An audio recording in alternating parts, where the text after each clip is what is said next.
Hi guys, welcome back to my channel. My name is Ella and I'm a writer in progress. Every day I work hard towards being okay with that. Today on my channel I want to talk outlining. What is it? How do we do it? And how does it make our writing better? Let's get started. Okay, so guys, today I'm going to introduce you to my outlining Bible. Okay, so this is my sheet of paper. I wrote it up for this video. This is the outlining method that I use for when I am drafting a novel, and I highly recommend this method. It works amazingly well for me personally. I struggled through trying out many different kinds of outlining, and this one just kind of like worked from the minute I used it the first time. It wasn't even a struggle, it just felt like a really natural process. So this method is a mixture of the outlining method that I learned in school when I took a writing class. It's also a mixture of the Save the Cat beat sheet, which I highly recommend. If you don't have that book, definitely go purchase it. It's an amazing resource. I feel like every writer should have that book on them at all times. I can't recommend that beat sheet any more than I already have. So this is a mixture of both of them together because some of the beats on the beat sheet I felt I used them slightly differently, and so I just kind of mixed them together, and this method works really well for me and you guys can totally use it. I highly recommend it. And hey, if it works for you, drop a comment down below. I would love to know how you guys are using this method for outlining your work in progress. Okay, so beat number one is your hook. So your hook is your first opening few pages. This is going to be what the reader reads usually when they're in a bookstore and they pick up your book and they read the first few pages. Someone is texting me right now.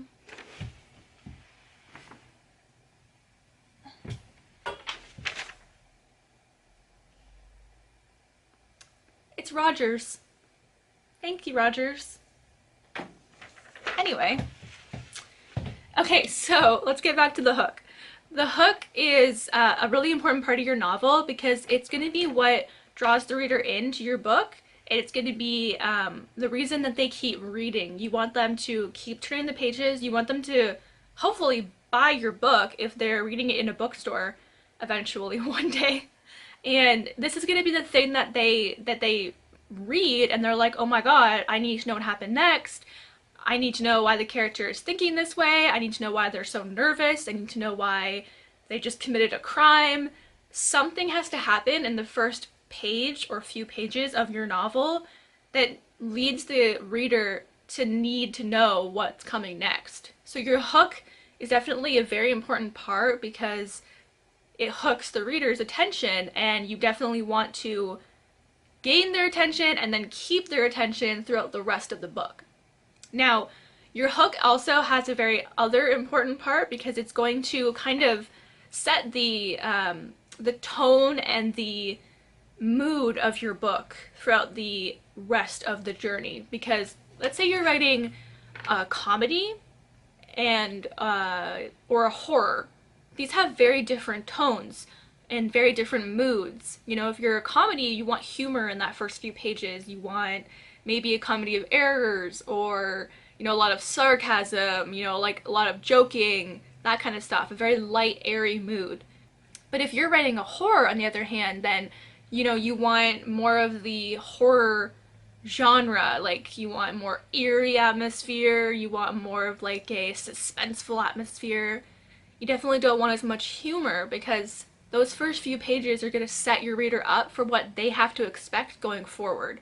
And then the rest of the book has to deliver on that promise. So the hook and the first few pages are actually a really important part of your novel because they are going to explain to your reader what they should expect going forward, and they're also going to convince the reader to buy the book. Okay, so number two is your inciting incident. This is sometimes called the catalyst, and this comes right after your hook, so it's your second beat in your novel. And the inciting incident is going to be the event that happens to your protagonist that kind of sets them apart from their old normal life. So they're going along in their life, and then this event happens. They get invited on a journey. They get hit with divorce papers.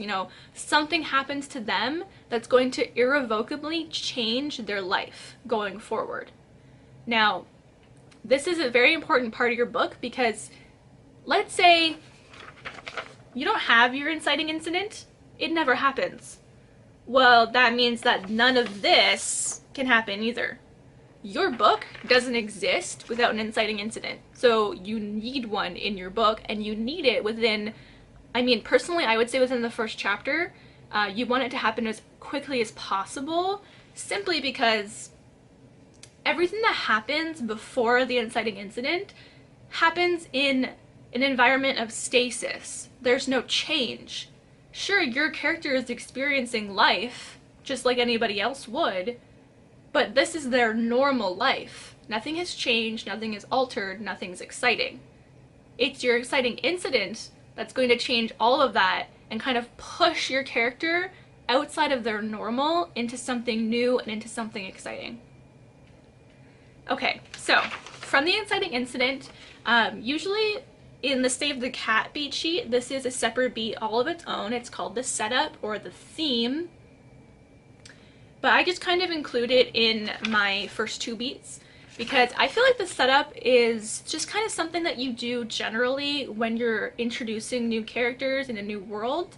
This is kind of just laying out what this normal life is for your main character and the supporting characters around them. So this will be, what do they do for a living? Are they in school? Do they go to work? What are their relationships like? Do they live at home? Are they older? Do they have a boyfriend or a girlfriend? Are they married? Do they have pets? All of this stuff that is important because it's kind of showing us who your character is and what kind of world they live in. But you don't really need, in my personal opinion, a separate beat to lay all this information out. It's much better to just kind of slowly filter it through the first chapter of your book. And it gives your character a little bit more of an enriched life because they have all this other stuff going on around them. But it's not something that I think you want to do in just some kind of like word vomit paragraph. And also another thing that you definitely want to do in your setup, in your first chapters, is introduce your characters' fears and insecurities, and also introduce the goals and desires that they want out of life. Now, every character has a goal in a book, but this is usually defined as something that they need to accomplish because of the plot. So, say, the antagonist comes in the inciting incident and declares that they're going to kill all of the hero's loved ones. Well, the hero's goal then becomes stopping the protagonist and saving their family and their friends from death. But before the antagonist showed up, if your character's a three-dimensional character and they already have a life of their own, they already have goals and they already have desires that they want to achieve. So it's very important that you lay these out in the first opening chapters. And they can definitely change. They should probably change. If there's some evil antagonist that's trying to kill them, I'm sure their goal would eventually turn into, I would like to stay alive and also defeat the evil. But you definitely want them to have goals outside of the plot. Maybe it's something like going to university, or their dream job that they want, or falling in love and having a family one day of their own. These goals actually mean something about the character themselves, and they create a more three-dimensional character. So this is all very important to set up when you're introducing your character and the world. It's also important to do some world building if this is a world that you've created of your own, if there's magic involved. Myself, I'm writing in our world today, so I don't have as much world building to do. I just have to kind of introduce the setting. Mine happens to take place in a very cold, snowy mountain town area, so I have to introduce that setting and how the character relates to it. But other than that, if you have a setting that's actually something that you created of your own, you'll have a lot more world building to set up. So this is beat number 3, debate. This is a pretty short beat for me, usually. This is when the character has gone through the inciting incident and they've been dealt either, you know, an invitation onto a journey or a conflict that they've been told they need to resolve or they need to prevent, or they've been shown that there's some sort of evil in the world and, you know, everything is in danger. Now, usually a character, unless they're, you know, gung-ho and maybe kind of reckless, would probably think before they would leap right into going on this journey or defeating this evil antagonist. So the debate beat is really when they try and decide whether or not they want to enter into this new world. So they're going to be dealing with some doubts and insecurities, some fear, and also maybe even excitement. Maybe they're a character who does want a little adventure in their life and they're a little bit excited, but they're also nervous and tentative because they are going into the unknown. So this is a very important beat to kind of delve more into your character's personality and how they would react to such an invitation. So this is beat 4. This is either your first plot point or, as sometimes it's referred to as, door number 1. And this is kind of the character's first foray into the new world. This is them leaving their normal behind and actually proactively taking the steps to enter into a new world. So if you're writing, say you're writing a fantasy, this could literally be entering into a new world. So they're going through a portal of some kind, like it's Narnia or something, and they're actually entering into a new world. But in a story like I'm writing, where it takes place on Earth and there is no separate worlds, this is just going to be like a metaphorical entering into a new normal. So this is going to be number 5. This is the B story. Now, a lot of times the B story is told through a love interest or a romance subplot. It is in my book as well. There is a romance aspect to the book that I'm writing with my main character and her best friend, and this is kind of used as a way to explore the character's development. And a love interest also gives the character a lot of inspiration and much needed information that they could use throughout the book. So this is going to be your first point where you really delve into the B story. It doesn't have to be a love interest. It also could be explored through a mentor-like character, a family member that they're very close with, or just a relationship that you're going to develop throughout the novel that's going to play a really important role, and that this other person, this secondary character, is going to help assist in your main character's personal development, and also move the plot forward with any information or revelations that they give your main character. So this is going to be beat number 6. So fun and games is probably one of my favorite beats in the entire plotting process, because this is going to be when your characters are kind of exploring this new world that they've entered into. And nothing is super serious right now. They're having fun, they're exploring, they're entertaining the reader, they're having a journey, they're having an adventure, and you know, nothing is life or death yet, so this is going to be still humor in these parts of the book. Definitely, I mean, even if you're writing a horror or more of a psychological thriller type, there's still going to be humorous parts in this book, and there's definitely going to be lighter scenes, and the fun and games beat is definitely a much more lighter scene. There can still be tense moments, there can still be drama and horror, if that's what you're going for, but it doesn't have that super dense, depressive almost mood to it yet. So this is sometimes referred to as the promise of the premise. So the mood and the characters and interactions and conflicts that you set up in your first few chapters is going to be played out in fun and games when your characters are definitely interacting with each other and they're interacting with the world around them, and they're, you know, discovering new conflicts, they're discovering new relationships, they're having fun, but they're also kind of trying to resolve the problems that they're dealing with, and they're just not quite there yet because they probably don't have all the information yet, and they're probably missing something, so they just can't quite get it. But nothing is too serious right now, they're just having fun. So the midpoint is going to be beat 7. So the midpoint is referred to as the part of the book where the fun stops.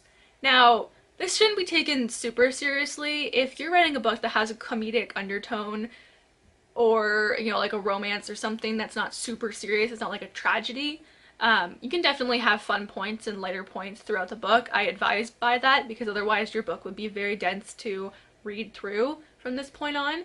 But this is kind of when the characters are struck by the fact that the stakes are very high now, and maybe it is life or death all of a sudden, and they realize that they could lose something very important to them, whether it be a person or more of a metaphorical feeling or dream that they could lose. So you definitely want to raise the stakes at the midpoint and make sure your characters understand that this is serious now, and they generally have to buckle down. They have to figure out how to fight this. They're not just running around having fun and kind of just interacting with the world around them now. And so this is probably when, if your hero or your protagonist hasn't up until this point taken a more active role in the plot, at the midpoint you definitely want them to be an active participant. You want them making decisions and being proactive and taking charge. Now, in the beat sheet, the midpoint is also a beat where the character either has a moment of false victory or false defeat. So this can be when, say, the character thinks that they've gotten what they needed and they've solved the plot. They think they've won. They're going to find out soon enough that that's not true, and they're going to have to come down from that high. Or it could be that they think they've lost something that they needed, and they're going to be very low, but then maybe in a few more chapters they realize that they didn't actually need that thing, or it wasn't lost as they thought it was, and they have a little moment of coming back up. So you can kind of play around with that and decide which one that you want to explore. Both are great options, but definitely the midpoint is all about raising the stakes and making sure the character knows what they have to lose. Okay, so moving on from the midpoint, our 8th beat is what I like to call pinch point number 2. So this is the point when the antagonist comes forward again, and there's either an attack or an antagonist does something like to prove how committed he is to his plan, or to prove how evil he is, and the protagonist and the side characters have to deal with the events that take place. So this is going to be maybe the stakes rise up a little higher, maybe the protagonist suffers a defeat of some kind here, and the hero has to deal with emotions that like doubt that they can actually win this battle in the end. They're going to be dealing with fear, and their insecurities are going to be a lot higher. So they're definitely going to be dealing with a lot of emotional side effects of the antagonist's rising action. This is also when the previous situation in the midpoint, whether the protagonist was dealing with a false victory or a false defeat, whichever one you chose, this is when that situation disintegrates and the character realizes that whatever they gained means nothing now, or whatever they lost meant something. So this is when they're starting to realize that they have lost footing in this battle, and now the antagonist is kind of racing above them and gaining footing. Alright, so plot point number 4 is what I like to call the "oh no, we're all going to die" moment. Now, this is the lowest point in the novel for the protagonist. This is when the protagonist suffers a really big defeat or a loss of some kind. A lot of times this point in the novel is characterized by a death. This could be the death of a person in the novel, whether that's a loved one, maybe the love interest, or the mentor character in the book, someone very close to the protagonist whose death is going to mean something to them.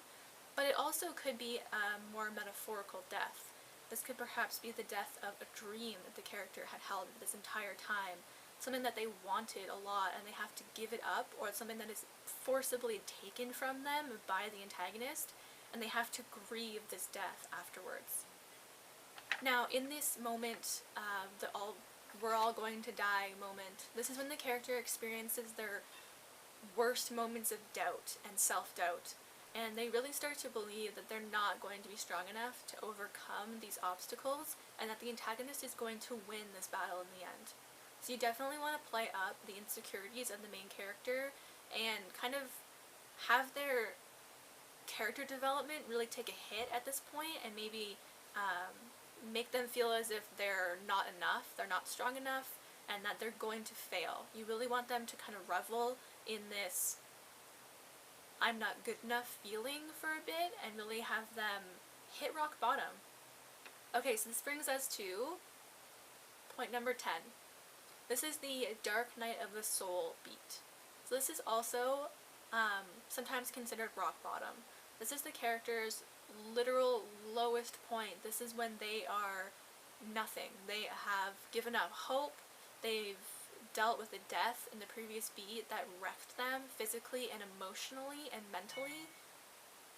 And they're really just kind of grieving. They're in mourning. They've given up hope of winning, and they have nothing left, you know. They don't feel like they can accomplish this task that they set out for, and they're just kind of lingering in this feeling of utter hopelessness. Now, the greatest thing about this beat, the Dark Night of the Soul, is that you have to take your characters from this point of rock bottom and then start building them back up to a point where they actually can partake in the climactic scene, and they can fight the antagonist and win, hopefully. So the Dark Night of the Soul beat usually ends with a kind of epiphany.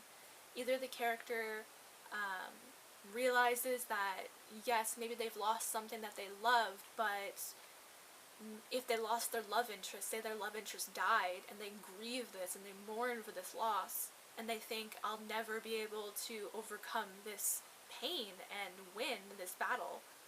But then they have their epiphany when they think, you know, they wouldn't want me to allow this antagonist to gain control of the world and to ruin everything. So they have to find this strength within them and get up off of their feet and fight again. So you really have to bring them to rock bottom and then build them back up. Now, number 11 is sometimes called plot point number 2, or I like to call it door number 2. We had door number 1 when we entered into the new world, and this is door number 2. So we're not really entering into a new world, but we are entering into a new understanding. So this is the point when the character has their epiphany. They've suddenly realized that they can win this battle, they can defeat the antagonist, and they have all the resources that they actually needed all along. So either they maybe get one last piece of information from a mentor or the love interest, and this is their last moment of understanding when they finally realize they can't do this and they are strong enough, and they finally feel like they are geared up and ready to go. Now, this is also the moment when the characters can't learn anything new from this point on. So any information that you have to introduce to the reader in order for the climactic scene to make sense and for the readers to understand the progression of the novel has to be introduced no later than this point. This is the last moment you can introduce a new information to your reader. So really make sure that you keep that in mind. Alright, so beat number 12 is your climax. So this is the giant payoff at the end of all this slugging through this book. This is the moment when your protagonist and your antagonist meet, and they fight, they have a big battle scene, maybe there's a big war scene or a confrontation. There's something dramatic happening in this scene, and it's going to be the culmination of everything the plot has been building towards the entire way through.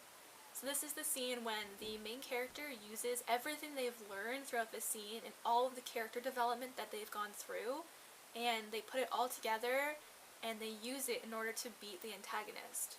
Now, this is usually when your theme from your book that you introduced in your setup comes forward.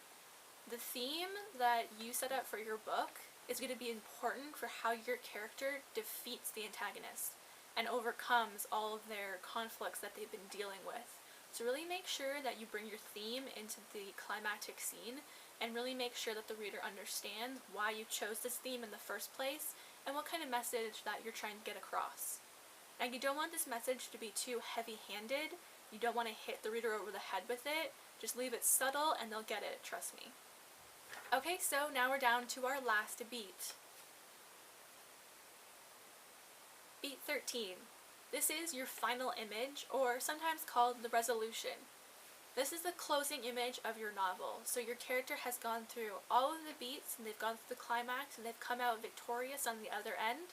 And this is kind of how you show your readers how your main character has changed from the person they were when they first opened the novel. You can't have a static character. Your character can't be the same person they were on the first pages of your book, because that would mean they've learned nothing from all of the stuff they've gone through. So you have to show how your character has evolved and grown and changed throughout the book. Change is a good thing here. We definitely want our characters changing because it makes them more three-dimensional people. And this is also when your character can think about all the things they've learned, all the relationships they've developed, and all the conflicts they've gone through, and figure out how they fit now in this world around them. Are they going back to the world they once were in, or is it impossible for them to continue living the life they used to live now that they know all of this new stuff? So you kind of want to show how your character interacts with the world in this new version of normal that they've had to establish based on all the things they've gone through in the book. This is also a great part of the book where you can go back to those original dreams and desires your character had before the inciting incident, and you can kind of see if your character still wants those things or not, or if they've have new dreams or new desires that have evolved throughout the novel. Alright guys, so that's my entire outlining Bible, and I've gone through all the way from the hook down through all of the beats to the final image, and I really hope you enjoyed this. This method works really well for me, and I also hope it works well for anyone who tries it. Have a great day guys, and happy outlining! Bye!